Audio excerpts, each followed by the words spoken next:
अस्सलामुअलैकुम my YouTube family, कैसे हैं आप सब। मैं उम्मीद करती हूँ कि आप बिल्कुल ठीक होंगे, अपने घरों में खुश और आबाद होंगे, मज़े में होंगे। तो जी अल्लाह ताला आप सबको हमेशा खुश और आबाद रखे, अपने घरों में सुकून और आफियत के साथ रखे, हंसता बसता रखे। तो वेलकम करती हूँ आपको अपने चैनल में एक नए रिएक्शन के साथ।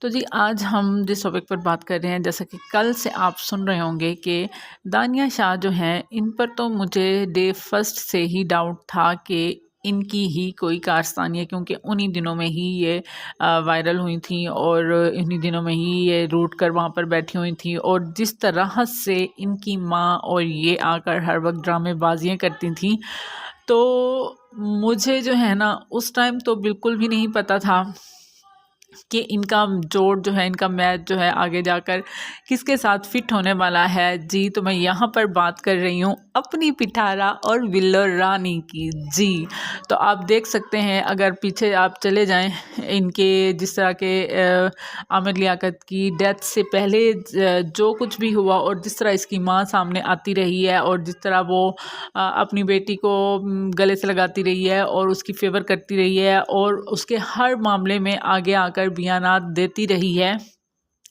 तो वहीं पर मुझे सेम सेम सेम सारा कुछ अब अगर मैं देखती हूँ पिटारा वाले मामले में, तो किस तरह बिल्लो रानी ने उसका कितना ज़्यादा साथ दिया और अभी तक मतलब क्या कुछ वो कर रही है।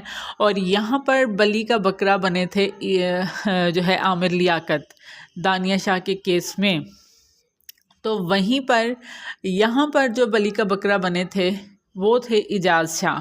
ठीक है ना, इजाज़ शाह खुद अपने मुंह से कह चुके हैं कि कई दफ़ा तो ऐसा हुआ कि मैंने सोचा कि मैं ख़ुद को ख़त्म ही कर दूं, क्योंकि इस औरत ने। लेकिन यहाँ पर मैं ये कहूँगी कि जितनी शातिर पिटारा और उसकी माँ है जितनी शातिर पिटारा और उसकी माँ है, उतनी शातिर दानिया और उसकी माँ यहाँ पर नहीं थी, तभी वो मार खा गई और वो पकड़ी गई। जी तो आगे टॉपिक पर बात करने से पहले सब्सक्राइब कर दें जल्दी से मेरे चैनल को, और चैनल को सब्सक्राइब करने के साथ कमेंट ज़रूर कर दीजिएगा, लाइक भी ज़रूर कर दीजिएगा और हो सके तो शेयर भी कर दीजिएगा। यहाँ पर मैं आपके सामने कुछ ऐसे पॉइंट्स रखूँगी कि आपको यकीन हो जाएगा कि दानिया का पिटारा से कोई रिश्ता ही है। मतलब कि पिटारा और उसकी माँ जो है, ये मुझे ऐसे लगता है कि जैसे एक ही ख़ानदान से हों, एक ही मतलब इनके जैसे काम हैं। तो जिस तरह से इतनी कम एज में उसने पटाया, मतलब इतनी बड़ी एज के आदमी को, सिर्फ़ और सिर्फ वो सबको ही नज़र आ रहा था, डे फर्स्ट से नज़र आ रहा था कि दानिया शाह आमिर लियाकत के पीछे क्यों पड़ी, मतलब कैसे किस वजह से इनकी शादी हुई। एक यंग एज मतलब लड़की, टीन एज, जिसकी पता नहीं क्या कुछ पहले ख्वाब होंगे, क्या कुछ वो सोचती होगी, और उसको अपनी ही तरह का एनर्जेटिक एक जीवन साथी मिल सकता था, लेकिन उसने चूज़ किया था आमिर लियाकत को। और आमिर लियाकत को देखें कि कहाँ ये रहती थी और कहाँ वो मतलब कराची से यहाँ पर आकर उसने एक आम से ख़ानदान की एक आम सी लड़की को चूज़ किया। और फिर जो उसके साथ हुआ, तो यहाँ पर जो है बस उनकी ज़िंदगी भी इतनी थी। लेकिन यहाँ पर जो दानिया शाह ने गेम खेली है, वो उस तरह से नहीं खेली जिस तरह के पिटारा अभी तक सेफली खेलती आ रही हैं। जी यहाँ पर डिफरेंस है इन दोनों में, ये थोड़ा सा। और वहाँ पर बली का बकरा बने इजाज़ शाह और यहाँ पर बली का बकरा बने आमिर लियाकत।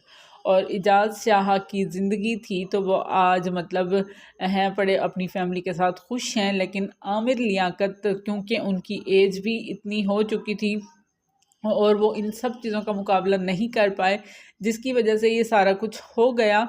तो आज जो है वो अगर इस तरह का स्टैंड अगर लेते इजाज़ शाह भी, या उनके मतलब जैसे फैमिली वाले हैं साथ, वो इस तरह का स्टैंड लेते साथ देते, लेकिन उनकी एक और भी तो वजह है ना जो इनके पास मौजूद है, जिस वजह से वो इतना ज़्यादा खुलकर सामने नहीं आते, इस तरह का कोई स्टैंड नहीं लेते।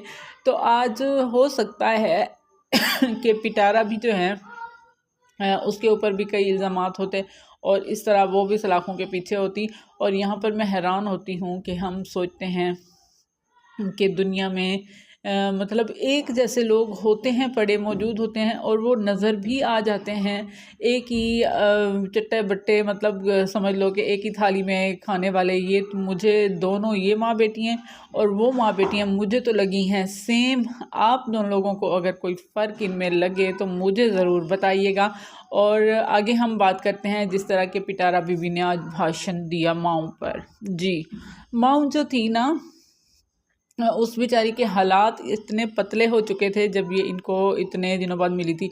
मतलब कि क्या आप, तुम्हारे पास और अपना मतलब फूल बनाने के लिए और इंसान ख़त्म हो गया ना दुनिया के, अब तुमने फूल बनाने के लिए उस माऊ को भी इस्तेमाल कर लिया। मतलब तुम्हें ये था कि मैंने हर चीज़ को कंटेंट बना लिया। अब ये देखें कि जब ये व्लॉगिंग करती है ना, तो एक चीज़ को अगर जैसा कि एक काम आ जाए ना, अब मिसाल के तौर पर पिछले कुछ दिनों में ये अपने बच्चों को हाथ से सलाम करना सिखा रही थी इस तरह, तो कोई 10-15 दिन 20 दिन ये उस बात के पीछे पड़ी रही और जिस तरह के केक वाले मामले में पड़ी रही, केक हाथ धोकर ये पीछे पड़ गई और दिन रात, मतलब इसने बस फिर बेकिंग ही केक दिन रात इसने शुरू कर दिया। फिर ये अम्मी पर आ गई तो बस दिन रात इसका हर टाइटल, हर बात इसकी अम्मी पर होती थी।